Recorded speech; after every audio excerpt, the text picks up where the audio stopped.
The courtroom fell into a silence so heavy it seemed to suffocate the very walls that had witnessed centuries of royal disputes. No cameras were allowed, no journalists permitted inside. Yet what unfolded behind those sealed doors would ignite a chain reaction that would threaten the stability of the monarchy itself. Because in a moment no one saw coming, judges didn't just rule on a legal dispute, they exposed a truth buried in the Queen's final will. And Princess Anne stood at the center of it all. Before we go deeper into what this really means for the royal family, make sure to subscribe so you don't miss a single update. There are moments in royal history that pass quietly, hidden behind tradition and ceremony. And then there are moments that fracture the illusion entirely, moments when the carefully constructed balance of power trembles beneath the weight of truth. This was one of those moments.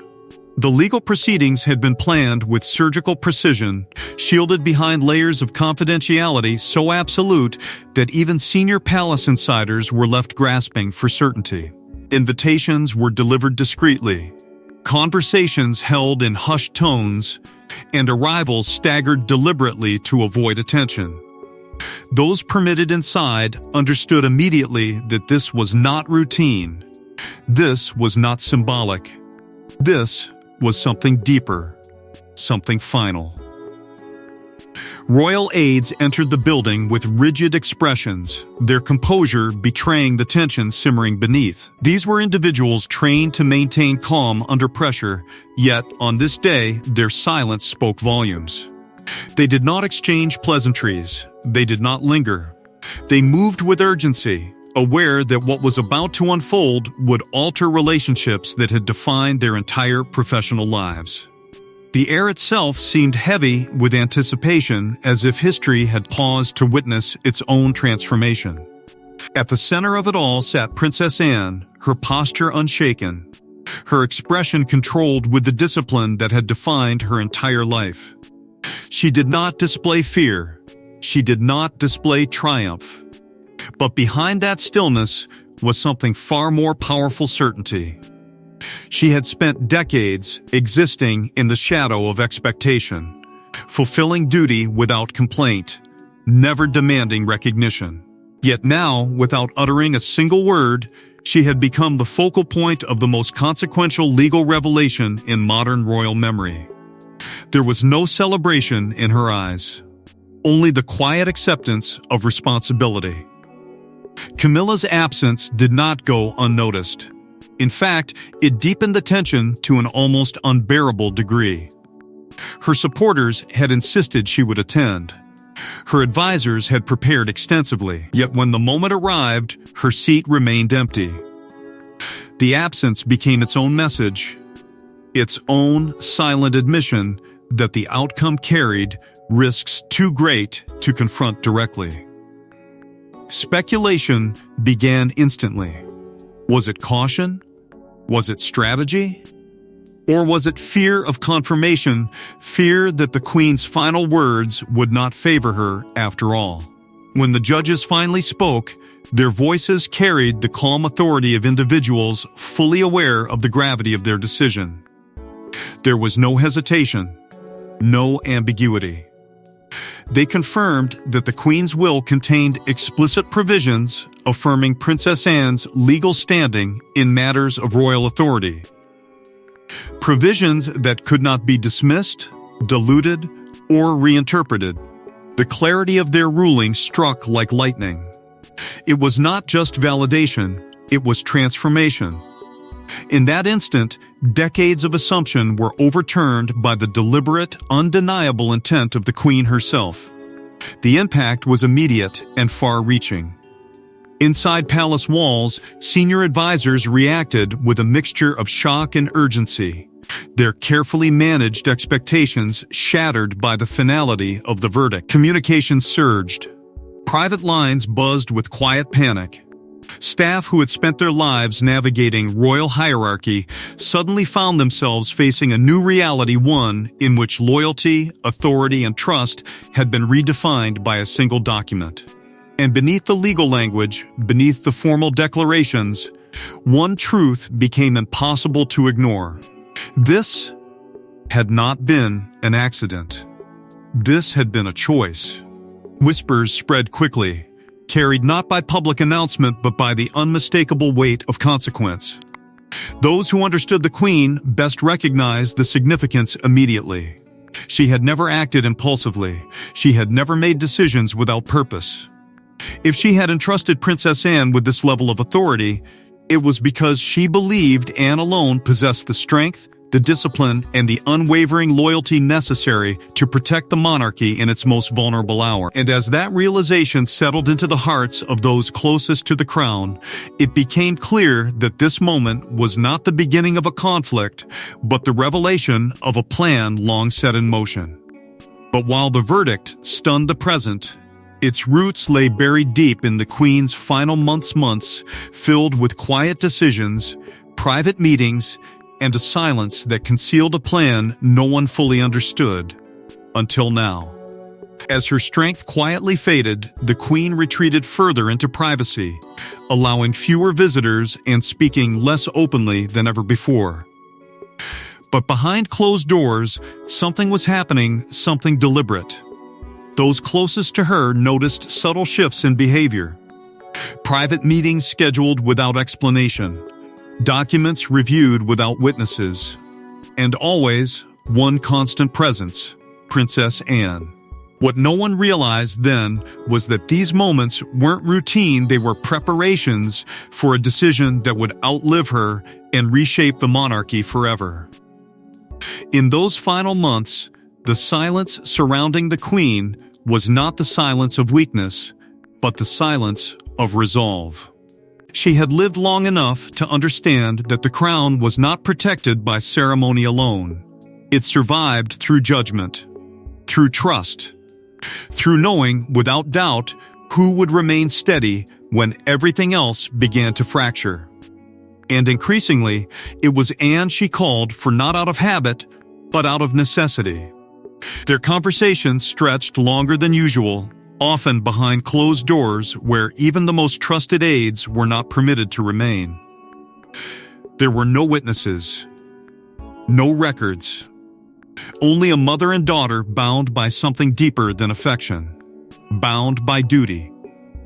Anne never asked questions she wasn't invited to ask. She never pressed for explanations. That had always been her strength. Where others sought reassurance, she offered certainty. Where others hesitated, she endured. For decades, she had existed as the monarchy's quiet backbone, never chasing headlines, never seeking validation. And now, as the Queen faced the final chapter of her reign, it was Anne's presence that brought clarity to decisions too heavy to share with anyone else.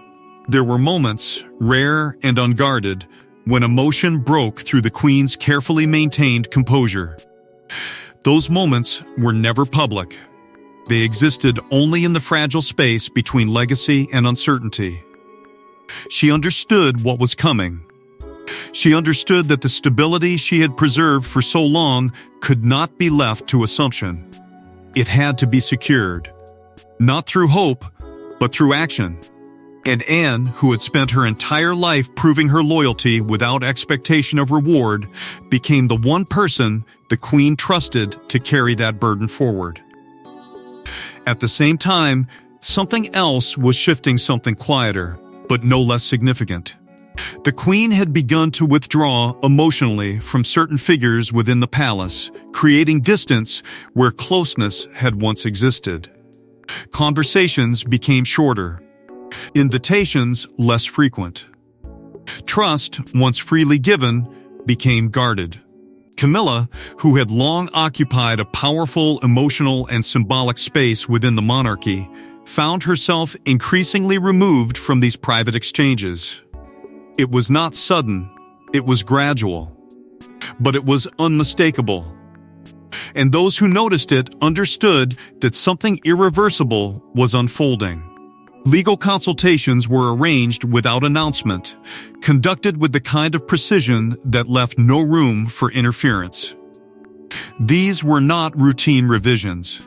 They were deliberate acts of preservation. The Queen reviewed every word, every clause, every implication. She was not merely writing a will, she was defining the future. And Anne, though outwardly composed, understood the gravity of what was being placed in her hands. She did not welcome it. She did not resist it. She accepted it, because that was who she had always been. Palace staff sensed the tension without understanding its source. They observed the frequency of Anne's visits. They noticed the Queen's increasing reliance on her presence. But no one dared ask questions, because in that world, silence was often the clearest signal of importance. And as the days passed, as decisions were finalized behind closed doors, one truth became impossible to escape. The Queen was not simply preparing for her absence. She was ensuring that her final act would protect the crown in ways no one yet understood. But secrecy can never remain hidden forever, and when the Queen's will was finally opened, the words inside would ignite a conflict no one could contain. It was meant to be routine, a formal reading, a quiet moment of closure. Instead, it became the spark that would fracture the monarchy's inner circle. As the Queen's final words were spoken aloud, those present felt the air shift. Some froze, others stared in disbelief, because buried within the legal language was a declaration no one expected, one that elevated Princess Anne's authority in ways that directly challenged assumptions about Camilla's future. The reading began with the familiar tone of tradition, carried out with the same solemn discipline that had governed royal transitions for generations. There was an expectation of predictability, of ceremonial finality. The Queen's personal wishes would be acknowledged, her legacy honored, and the monarchy would continue forward along the path everyone believed had already been defined. But as each line unfolded, it became increasingly clear that this moment was not confirming expectations. It was dismantling them. The language was precise, intentional, impossible to dismiss as coincidence. The Queen had not spoken in vague symbolism or emotional sentiment. She had spoken in unmistakable legal authority, outlining provisions that granted Princess Anne precedence in specific matters tied directly to the Crown's internal governance. These were not honorary acknowledgments. They were structural decisions. Decisions that altered how influence would be exercised behind palace walls. For a brief moment, no one spoke. The silence was heavier than any reaction could have been, because everyone present understood exactly what this meant. The Queen had chosen Anne not publicly, not ceremonially, but legally. She had entrusted her with authority that had never before been assigned in such explicit terms. And in doing so, she had sent a message that extended far beyond the document itself. It was a message about trust, about loyalty, about who she believed would protect the monarchy when she no longer could. Anne did not react the way many expected. She did not interrupt. She did not question.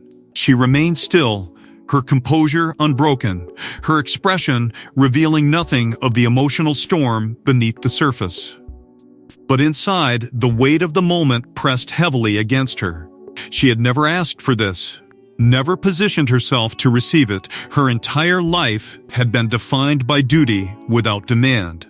And now, without warning, that duty had been transformed into undeniable authority. Around her, the reactions were impossible to conceal. Camilla's allies exchanged uneasy glances, their confidence dissolving with each word that confirmed Anne's legal standing. Some leaned forward, as if proximity might somehow alter the meaning.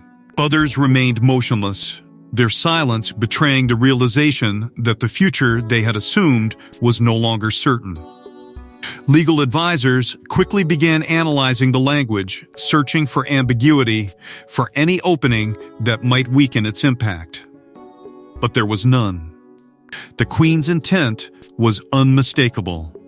Senior palace officials felt the shift immediately. The delicate balance they had spent years maintaining was no longer stable. Authority was no longer where they had believed it would remain. The implications extended into every private decision, every internal discussion, every calculation about the monarchy's future. Nothing would remain untouched by this revelation. Even in that moment, strategies began forming. Some suggested delays, subtle reinterpretations, procedural caution. Not out of disrespect, but out of fear. Because they understood that once this truth became public, it would ignite questions the monarchy had never been forced to answer. Questions about trust. Questions about loyalty. Questions about why the Queen, in her final act, had made such a deliberate and controversial choice. Anne felt the isolation of that reality immediately. This was not victory. It was responsibility. It was burden. It was the quiet acceptance of a role that would change how she was seen forever. And though she said nothing, those who knew her best recognized the silent resolve forming within her. She would not reject the Queen's wishes. She would carry them forward, regardless of the consequences. But beyond the palace walls, beyond the quiet containment of that private reading, forces were already beginning to move. Because while Anne had accepted the Queen's decision with loyalty, others saw it as something else entirely. They saw it as a threat. They saw it as something that could still be challenged. And those challenges came swiftly, because Camilla was not prepared to accept what the Queen had written without a fight. The revelation didn't just shock Camilla, it threatened everything she believed had been secured. Behind palace walls, urgent meetings began. Legal teams assembled, allies mobilized. Because if the Queen's will truly named Anne above her in key authority matters, it meant Camilla's future influence could be permanently limited. And she wasn't willing to let that happen quietly. What followed would become one of the most explosive legal confrontations the monarchy had ever faced. The moment the contents of the will began circulating among the inner circle, disbelief turned quickly into resistance. Camilla had spent years building her place within the monarchy, navigating scrutiny, enduring judgment, and ultimately securing a role she believed had been solidified through loyalty and endurance. She had accepted the burdens, faced the criticisms, and stepped forward when others hesitated. To discover now that the Queen had made a decision that shifted authority away from her was not just unexpected, it was deeply personal. It felt like a silent verdict delivered after years of sacrifice. Her advisors moved quickly, their urgency reflecting the magnitude of what was at stake. They examined every clause, every phrase, searching for ambiguity, for any opening that could weaken Anne's legal standing. They spoke in careful language, but their intentions were unmistakable. This was not about symbolism. This was about power. If the Queen's words were allowed to stand unchallenged, they would redefine the structure of internal royal authority permanently. Camilla listened closely, absorbing every possibility, every argument, every path that might allow her to reclaim what she believed had been quietly taken from her. Emotionally, the toll was immense. Those closest to her noticed the shift immediately. The confidence she had carried began to fracture beneath the weight of uncertainty. For years, she had existed with the understanding that her position, though once controversial, had been secured through perseverance. Now that certainty had dissolved. Not publicly, not yet. But privately, the realization settled in with devastating clarity. The Queen had made her final choice. And it had not been Camilla. Inside the palace, divisions began forming almost instantly. Some believed the Queen's decision must be honored without hesitation, viewing it as the ultimate expression of her authority and trust. Others questioned whether its implications had been fully understood, whether its consequences might destabilize relationships already strained by decades of quiet tension. Conversations that once flowed easily became guarded. Words were chosen carefully. Loyalties once assumed became uncertain. Anne, meanwhile, remained silent. She issued no statements. She offered no defense. Her refusal to engage publicly was not weakness, it was discipline. She understood that this battle would not be fought through emotion or persuasion, but through law. And beneath her calm exterior was a private struggle no one else could fully understand. She had never wanted conflict with her own family. She had never sought authority at the expense of unity. But she could not betray the Queen's final trust.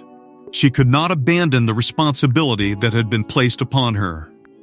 Outside the palace, speculation intensified. Rumors spread rapidly, fueled by fragments of truth and layers of uncertainty.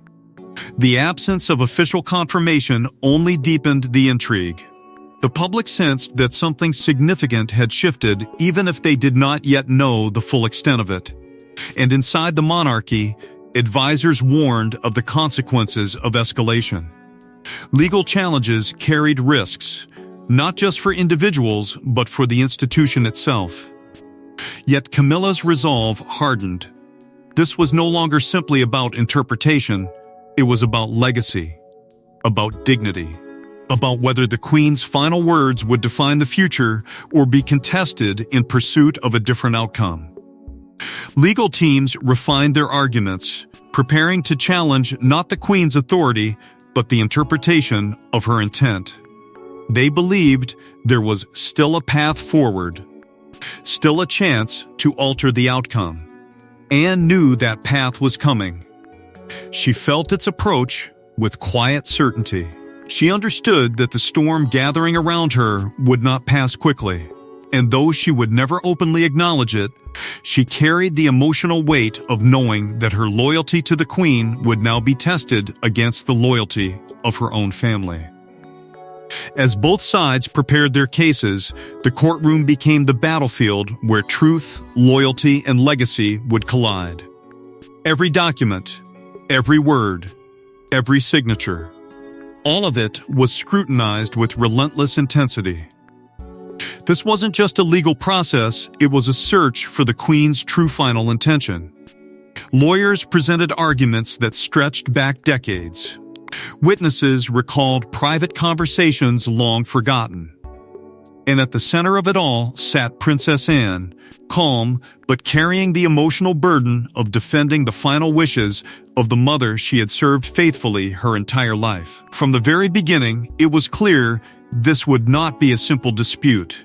It was not about technicalities alone.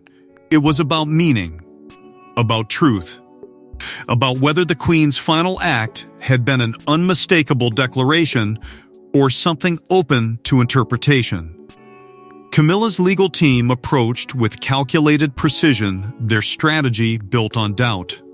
They questioned timing. They questioned influence. They questioned whether decisions made in the Queen's final months reflected her independent will or the quiet persuasion of those closest to her. They did not accuse directly, but their implication was unmistakable. They wanted the judges to believe that intent could be blurred, that certainty could be questioned. Anne's legal team responded not with emotion, but with clarity. They presented records that carried the weight of authenticity: signed revisions, verified consultations, documented confirmations that proved beyond hesitation that the Queen had personally reviewed and approved every provision. These were not hurried decisions made in vulnerability. They were deliberate, conscious, final. Each piece of evidence strengthened the same unshakable conclusion: the Queen had known exactly what she was doing. Witnesses were called forward, their voices carrying fragments of private truth into the open. Individuals who had spent decades in quiet service spoke of Anne's unwavering loyalty, her consistency, her refusal to seek personal advantage. They spoke of late-night consultations, of the Queen's trust in Anne's judgment, of moments where the Queen had expressed confidence not out of obligation, but out of conviction. Their words carried emotional weight that legal arguments alone could never achieve. Because this was no longer just about law. It was about trust earned over a lifetime. Anne listened to every word without interruption. Her composure never broke. She did not react when her loyalty was praised. She did not react when her position was questioned. But beneath that stillness was an emotional cost few could fully comprehend. This was not a battle she had chosen. It was one she had inherited. And with every argument presented, she was forced to confront the reality that her mother's final act had placed her at the center of a conflict that could never fully heal. Camilla's team pressed harder as the proceedings continued, introducing arguments designed to create uncertainty. They suggested that proximity could influence perception, that access could shape outcomes. They did not deny the Queen's authority, but they questioned whether her authority had been exercised without pressure. It was a careful strategy, one built not on disproving the will, but on weakening its emotional foundation. The judges listened in silence, their expressions revealing nothing. They were not there to be persuaded by emotion, they were there to uncover intent. They examined not just the language of the will, but the consistency of the Queen's actions. They studied patterns, timing, confirmation. And slowly, quietly, a realization began to take hold within the courtroom. The Queen's decision had not been sudden. It had been deliberate, reinforced, reaffirmed. The tension reached its peak during the final arguments. Both sides understood the magnitude of what was at stake. This was not simply about authority, it was about legacy. About whose interpretation of the Queen's final wishes would define the monarchy's future. Observers recognized that they were witnessing something unprecedented, a moment that would not just resolve a legal question, but reshape relationships that had defined the royal family for generations. Anne remained still, carrying the burden with the same quiet endurance that had defined her entire life. Camilla, equally composed, faced the possibility that everything she believed had been secured might now be slipping beyond her reach. Neither woman spoke, neither needed to, because the truth now rested in the hands of the judges. And then came the moment no one could delay any longer the judge's final decision. The words were simple, but their impact was seismic. In a unanimous decision, the judges confirmed what had once seemed impossible. The Queen's will clearly and deliberately named Princess Anne in a position of legal precedence over Camilla in key royal authority matters. It was a ruling that didn't just end the legal battle, it rewrote the emotional and political landscape of the monarchy itself. For a brief moment after the decision was spoken, there was silence. Not the silence of confusion, but the silence of finality. Because everyone in that room understood what had just happened. The uncertainty that had lingered for weeks, the arguments, the doubts, the emotional strain it had, all led to this irreversible conclusion. The Queen's voice, though no longer present, had spoken with unmistakable authority. And through the clarity of the law, her final intention had been honored. The judges did not hesitate. They did not soften their words. They affirmed without qualification that the Queen's provisions were valid, deliberate, and fully enforceable. They made it clear that her decisions had been made with full awareness and legal competence, free from interference or manipulation.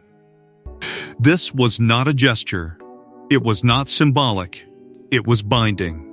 Princess Anne's authority, as outlined in the Queen's will, was now indisputable. Anne did not react outwardly, but inside, the emotional weight of the moment was impossible to escape. This was not triumph in the way others might imagine. There was no sense of victory, no satisfaction in overcoming an opponent. Instead, there was something quieter, heavier, a deep and personal recognition that her mother had trusted her with something no one else had been given. It was not power that moved her, it was responsibility. It was the understanding that every sacrifice she had made in silence had been seen, had been valued, had been remembered. Across the divide, Camilla absorbed the ruling in stillness. But the impact was devastating. This was not simply the loss of a legal argument. It was the collapse of an expectation she had carried for years. She had believed her place was secure, that her role had been cemented through loyalty and endurance. Now, that certainty had been quietly dismantled by the one voice she could never challenge, the Queen's. The emotional cost was not visible to the public, but within the private reality of the monarchy, its weight was undeniable. Inside the palace, realization spread quickly. Advisors who had spent weeks preparing for multiple outcomes now faced a single, unavoidable truth. The structure had changed, authority had shifted, and there was no path back to what had existed before. Communications intensified as senior officials moved to implement the Queen's will exactly as written. Procedures were updated, responsibilities reassigned. The monarchy was adjusting, not through public declaration, but through the quiet execution of the Queen's final command. Whispers began to circulate beyond palace walls. Information, once tightly contained, began to leak into the wider world. Speculation grew. Questions multiplied. But within the monarchy itself, there was no debate left to be had. The Queen had made her choice, and now that choice defined the future. For Anne, the ruling brought something deeper than authority. It brought validation, not of ambition, but of loyalty. Of decades spent serving without expectation of recognition, of remaining constant when others faltered. She had never asked to stand at the center of history. Yet now, she stood there, carrying the full weight of her mother's final trust. And as that reality settled into every corner of the monarchy, one truth became impossible to deny. The Queen's final wishes had prevailed. Her voice had shaped the future, even in her absence. And Princess Anne, whether she had sought it or not, had become the living embodiment of that final decision.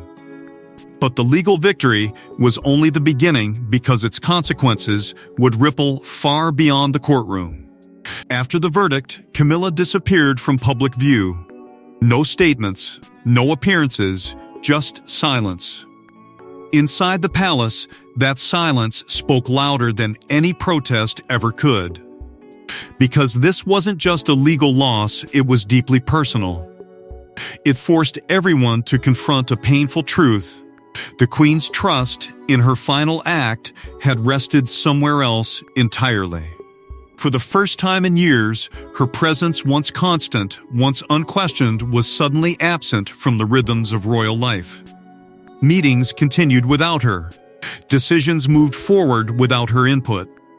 And while no official explanation was given, those within the palace understood the deeper meaning behind her withdrawal. This was not strategy. This was grief. Not grief for a person, but grief for a belief.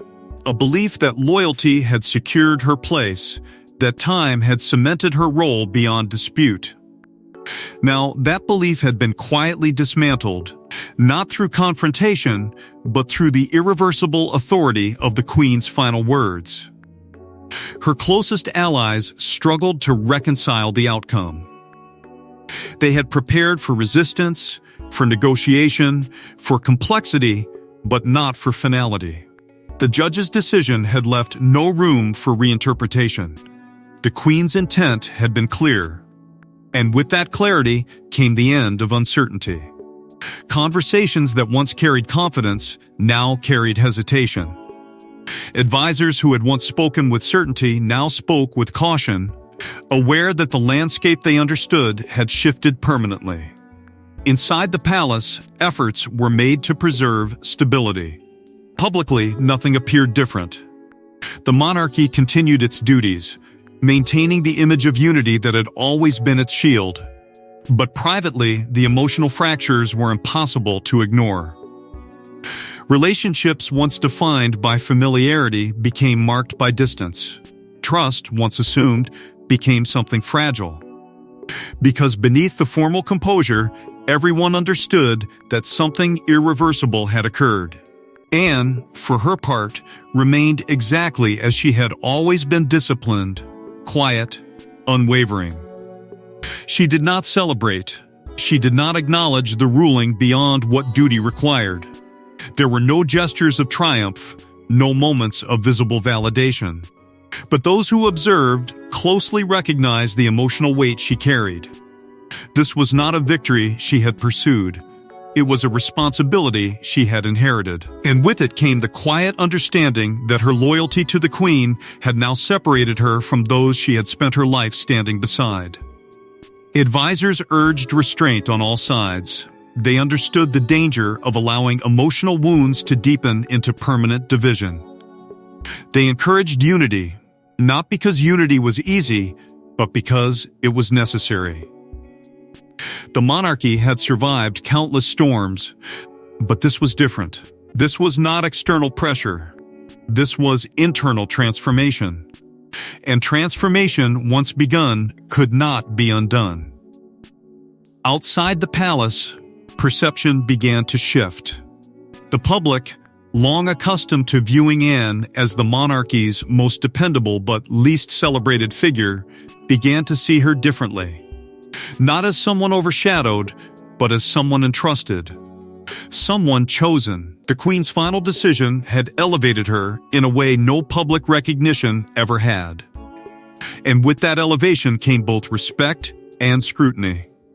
Camilla's allies faced the quiet reality of defeat. Not dramatic, not public, but deeply felt. They understood that no argument could overturn what had already been confirmed. The Queen's final message had not been open to interpretation. It had been intentional, and now its consequences were unfolding with quiet certainty. Within the palace itself, authority began to realign. Responsibilities shifted. Decisions flowed through new channels, not abruptly, but inevitably. The monarchy was adapting, reshaping itself around the Queen's final act of trust. And as that process unfolded, a deeper realization began to settle into every corner of royal life. This was not a temporary adjustment. This was a permanent turning point. And as the monarchy adjusted, Princess Anne faced a future she never sought but could no longer avoid. Princess Anne never chased power. She never demanded recognition. But in the Queen's final act, she was entrusted with something greater than authority. She was entrusted with legacy. A legacy built not on popularity, but on unwavering loyalty. And now, as the monarchy faced its uncertain future, Anne stood alone in a position defined not by ambition, but by duty. For most of her life, Anne had existed just beyond the spotlight. She was never the center of spectacle, never the subject of relentless public fascination. While others carried the visible symbols of the crown, she carried its invisible weight. She worked without applause. She endured without complaint. And now, in the quiet aftermath of the Queen's final decision, the full meaning of that lifetime of service had revealed itself. This was not elevation. It was confirmation. Confirmation that the Queen had seen in Anne something rare, something unshakable. The responsibility did not arrive with celebration. It arrived with silence, with expectation, with the quiet understanding that everything she did from this moment forward would carry the echo of the Queen's trust. Anne did not change. She did not reinvent herself to match her new legal authority. Instead, she remained exactly who she had always been: steady, disciplined, and fiercely loyal to the institution she had sworn to protect. But inside, she understood that nothing would ever be the same again. The monarchy itself began to settle into a new rhythm, not louder, not more dramatic, but stronger in a way that could not be easily explained. It was a strength rooted in certainty, in the knowledge that the Queen's final act had not been impulsive, but intentional. Anne represented continuity. She represented stability. In a time of emotional fracture, her presence became the quiet force that prevented deeper division. Not because she demanded unity, but because she embodied it. Public perception shifted in ways that surprised even those closest to her. For decades, she had been respected. Now, she was something more. She was trusted. The public began to see what the Queen had always seen: a figure defined not by image, but by substance. Every appearance, every decision, every moment of quiet leadership reinforced the same undeniable truth. Anne had not been chosen by accident. She had been chosen because she had earned it. Within the royal family, emotional wounds did not disappear overnight. But something else began to emerge: understanding, acceptance. Even those who had struggled with the Queen's decision began to recognize its deeper meaning. This had never been about favoritism. It had been about preservation. About ensuring that the monarchy would endure not through popularity, but through strength of character. Anne herself reflected on the journey that had brought her here. The years of sacrifice, the moments of isolation, the quiet endurance that had defined her role long before it had been formally acknowledged. She did not view her position as victory. She viewed it as obligation, as the final promise she could make to the woman who had shaped her entire life. The Queen's legacy now lived on not just in memory, but in action. In every decision Anne made, in every responsibility she carried forward without hesitation. This was not the end of the Queen's influence. It was its continuation. And as time moved forward, as the monarchy adapted to its new reality, one truth remained unshaken. The Queen had made her final choice with clarity, with purpose, with trust, because in the end, the Queen's final act wasn't just about choosing a successor, it was about choosing the one person she trusted to protect everything she had built. Thanks for watching. Please don't forget to like and subscribe, and we will see you in next one.